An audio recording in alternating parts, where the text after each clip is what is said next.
The first-class cabin was a study in hushed opulence, the scent of fresh coffee mingling with the quiet rustle of newspapers. It was an atmosphere built for the privileged, and it was here that the first fisher appeared. Captain Anya Sharma, her four gold stripes a testament to 2 decades of grit and grace in the sky, felt at the moment she stepped onto the plush carpet. She had been heading toward the cockpit, a final check on her flight deck team before takeoff, when a beverage cart, and the flight attendant behind it, barricaded her path. "Excuse me." Anya's voice was a low, steady current.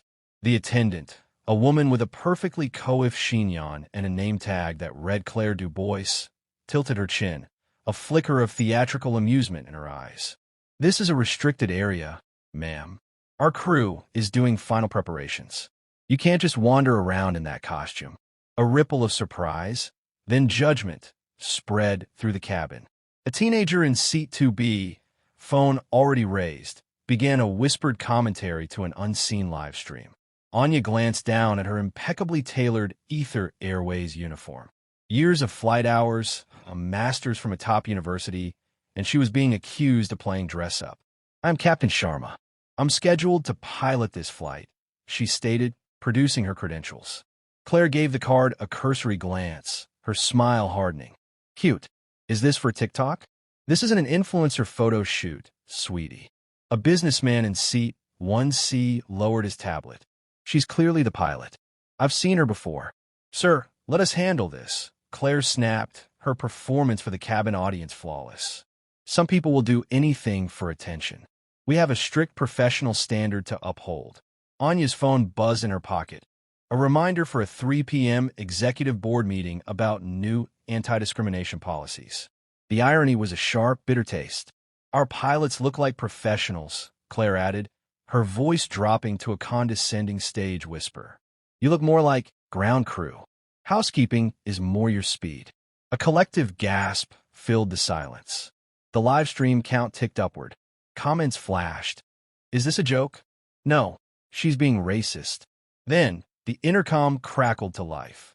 "This is your captain speaking. Brief delay. Thank you for your patience." It was her co-pilot, First Officer Liam Hayes. "That's the real pilot," Claire declared triumphantly, gesturing at the speaker. "A man. A professional." Anya's jaw tightened. "Claire," she said evenly, "move aside. Security has been notified." Just as she spoke, a security supervisor, Vincent Rossi, appeared with 2 airport officers. "Report," Rossi asked. Claire's back straightened. Impersonator refusing to exit, causing a disturbance. Rossi's eyes flickered over Anya's uniform, her bearing, her genuine pilot's case. A brief hesitation crossed his face, but authority demanded a swift decision. "Ma'am, you need to come with us." By now, half the cabin was recording. A woman in 3A was whispering to her TikTok viewers, "This is insane." Suddenly, Ms. Evelyn Reed, the station manager, stormed aboard, her verdict swift and cutting. "Even if you're a pilot, you're not one of ours. Ether Airways has standards." The words landed like a slap. "Standards?" The businessman in 1C snapped his tablet shut. "Unbelievable," he muttered. From the cockpit door, Liam Hayes' confused voice called out, "Where's Captain Sharma?" Silence. "That is Captain Sharma," Liam said firmly, pointing to Anya. "We've flown together for months." Claire's triumphant grin vanished. Ms. Reed faltered, but quickly pivoted. "If she's really a pilot, why all this drama? She could have shown proper ID from the start." The classic tactic, flip the victim to the aggressor.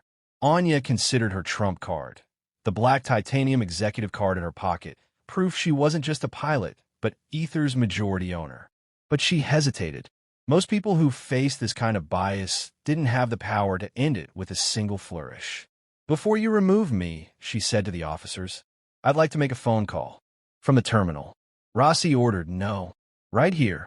She dialed, putting the call on speaker. "Liam," she said, her voice calm. "It's Anya. Ground all Ether Airways operations immediately. Authorization 77 Alpha 9. The call lasted under a minute. She hung up and slipped the phone into her pocket. For 30 long seconds, nothing happened. Ms. Reed smirked. Claire folded her arms, a look of smug victory on her face. Then, the departure boards in the terminal flickered. Flight 447 to London. Cancelled. Seconds later, every Ether Airways flight on the board showed the same word, suspended. What the hell? Rossi muttered, fumbling for his radio. Control status? The radio crackled back. All Ether flights grounded by executive order. We're trying to reach management. No one's answering. The color drained from Ms. Reed's face. Claire staggered back, her eyes wide with fear. The live stream surged, tens of thousands now watching in real time. Finally, Anya withdrew the black titanium card, turning it so the holographic emblem of Ether Airways glowed under the cabin lights. Her voice was calm, almost too calm.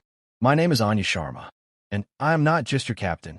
She paused, her eyes sweeping the stunned cabin. I own Ether Airways. The silence was total. Even the hum of the aircraft seemed to fade. Passengers leaned forward, phones trembling in their hands, recording every word. In that suspended moment, before the explanations and the fallout, everyone aboard understood that the balance of power had just shifted. The next move, however, remained hers.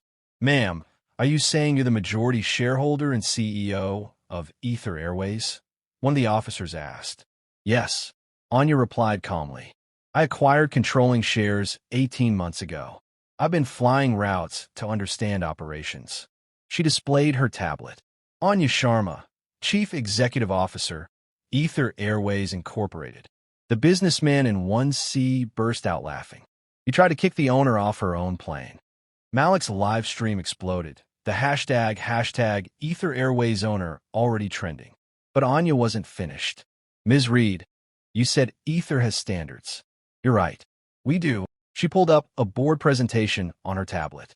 Federal Regulation 121.391 makes airlines liable for employee discrimination. Case law puts damages at up to $200 million. Today's incident alone will cost us an estimated $2.8 million in lost bookings within 48 hours. The cabin fell silent. Ms. Reed tried to speak. Ms. Sharma, I'm sure we can dash. I'm not finished. Anya cut her off. Ether Airways serves 2.3 million passengers monthly, generating nearly $850 million quarterly. Our mission statement promises dignity and respect. Our handbook forbids discrimination by race, gender, or appearance. Signed by me. Yet here we are. Claire's eyes filled with tears. Ms. Reed went pale. Rossi's radio crackled with a final confirmation. Corporate confirms. CEO Sharma has grounded operations. Moments later, three figures in sharp suits entered the plane. The CFO, head of legal, and HR director. Anya, are you all right? The CFO asked. I'm fine, she replied. But we have a situation. The legal counsel spoke firmly. Under Title VII of the Civil Rights Act, employers are liable for discriminatory acts by staff. The average settlement last year was $23.7 million. Ms. Reed sank into a seat. This footage, Anya declared, nodding toward the now viral live stream, will be used in training. Your words and actions will become examples of what not to do. As the corporate staff began documenting every detail, Anya pulled out her phone. Execute Operation Restart. All flights resumed almost instantly. The departure boards updated. Flight 447 to London. Boarding resumed. The live stream ended, but the video was destined for millions of views. As passengers reboard, Anya turned to Liam. Ready to fly to London? More than ready. He grinned. The businessman in 1C stopped her. Ma'am, what you did was remarkable. Anya offered a quiet smile. I did what anyone with power should do. Use it responsibly. At the cockpit door, she looked back. Order had returned. But the lesson would ripple far beyond this cabin. The flight to London would leave on time, and the airline would never be the same.